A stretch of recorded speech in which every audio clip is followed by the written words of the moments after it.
ശ്രീ പദ്ധതിക്ക് പിന്നാലെ വീര്യം കുറഞ്ഞ മദ്യത്തിലുള്ള നികുതി ഇളവിലും സർക്കാർ നിലപാട് പ്രഖ്യാപിച്ചതോടെ ഇന്ത്യൻ യൂണിയൻ മുസ്ലിം ലീഗിന്റെ രാഷ്ട്രീയ നിലപാട് ചർച്ചയാക്കുകയാണ് പ്രതിപക്ഷം. ശ്രീ പദ്ധതിയുമായി ബന്ധപ്പെട്ട ലീഗിന്റെ മുൻ നിലപാട് കുത്തിപ്പൊക്കി സോഷ്യൽ മീഡിയയും ചോദ്യങ്ങളെറിഞ്ഞ് ഇടത് നേതാക്കളും രംഗത്തെത്തി. തൊടുന്യായം പറഞ്ഞുള്ള പ്രതിരോധം ശ്രീയിൽ കുറച്ചൊക്കെ പിടിച്ചു നിൽക്കാൻ സഹായിക്കുമെങ്കിൽ വീര്യം കുറഞ്ഞ മദ്യത്തിന്മേലുള്ള നികുതി ഇളവിൽ കാര്യങ്ങൾ അത്ര എളുപ്പമല്ല. സംസ്ഥാനത്ത് മദ്യം ഒഴിക്കാനുള്ള നീക്കത്തിൽ ലീഗിന്റെ മൗനം തങ്കലിപികളാൽ ചരിത്രത്തിൽ രേഖപ്പെടുത്തുമെന്ന് കെ.ടി. ജലീൽ കടന്നാക്രമിച്ചതോടെ വിഷയം കൂടുതൽ ചർച്ചയാവുകയാണ്. ഭരണത്തിലെത്തിയപ്പോൾ ലീഗ് നിലപാടിൽ വെള്ളം ചേർത്തോ? വി.ഡി. സതീശൻ സർക്കാരിന്റെ നയങ്ങൾ ലീഗിന്റെ വായടപ്പിക്കുകയാണോ? വിശദാംശങ്ങളുമായി ആകാശ് തടത്തിലാണ് നമ്മോടൊപ്പം ചെയ്തത്. ആകാശ്, ഈ പ്രതിപക്ഷ സ്ഥാനത്തിരുന്നപ്പോൾ സർക്കാർ പറഞ്ഞ കാര്യങ്ങളിൽ നിന്നും നേരെ വിപരീതമായിട്ടുള്ള കാര്യങ്ങളാണ് ഇപ്പോൾ സ്ഥാനത്തെത്തിയപ്പോൾ ഉണ്ടാകുന്നത്. ലീഗിന്റെ വായടപ്പിക്കുകയാണോ സർക്കാർ?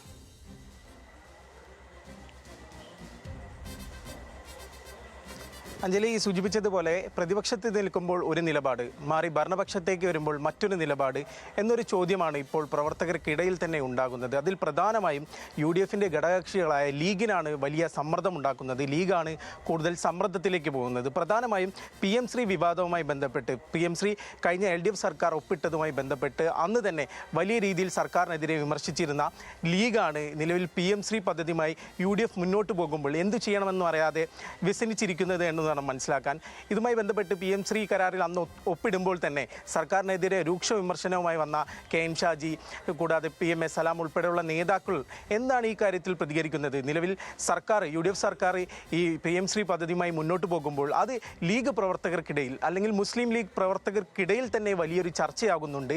ലീഗ് എന്തുകൊണ്ട് ഒരു ശക്തമായ നിലപാട് സ്വീകരിക്കുന്നില്ല ഈ വിഷയത്തിൽ?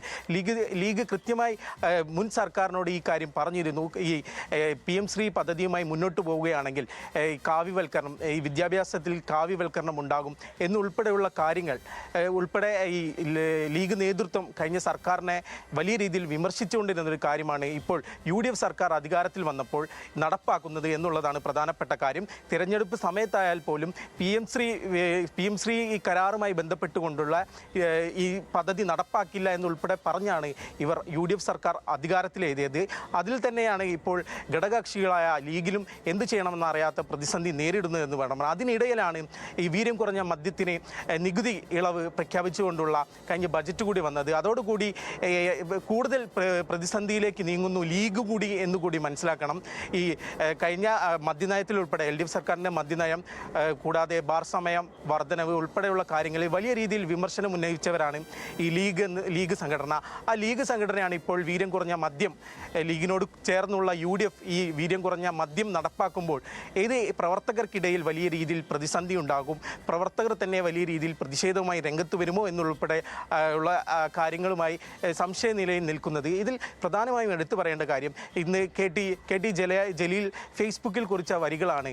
ഈ വീര്യം കുറഞ്ഞത് ഹലാലായോ എന്ന ചോദ്യചിഹ്നത്തോടു കൂടിയാണ് ഫേസ്ബുക്കിൽ ഇന്ന് പാണക്കാട് സാദിഖ് അലി ശിഹാബ് തങ്ങളുടെ ചിത്രവും കൂടി പങ്കുവച്ചിരിക്കുന്നത്. അതിൽ തന്നെ പറയുന്നുണ്ട്, തിരഞ്ഞെടുപ്പിന് കർണാടകയിൽ നിന്നും കോടികൾ സ്ഥാനാർത്ഥികൾക്ക് ഒഴുകിയതിൻ്റെ പ്രത്യുപകാരമായിട്ടാണോ ഇപ്പോൾ വീര്യം കുറഞ്ഞ മദ്യത്തിനുള്ള തിരിവ് കുറച്ചിരിക്കുന്നത്? ഇതിൽ പ്രധാനമായും വന്നിരുന്ന ആക്ഷേപമായിരുന്നു ഈ മറ്റ് ഈ കമ്പനികൾക്ക് ഈ മദ്യം നിർമ്മിക്കുന്ന കമ്പനികൾക്ക് അനുകൂലമായി ലീഗ് ഉള്ളത്. വിവരങ്ങൾ നൽകിയത് ആകാശ് തടത്തിലാണ്.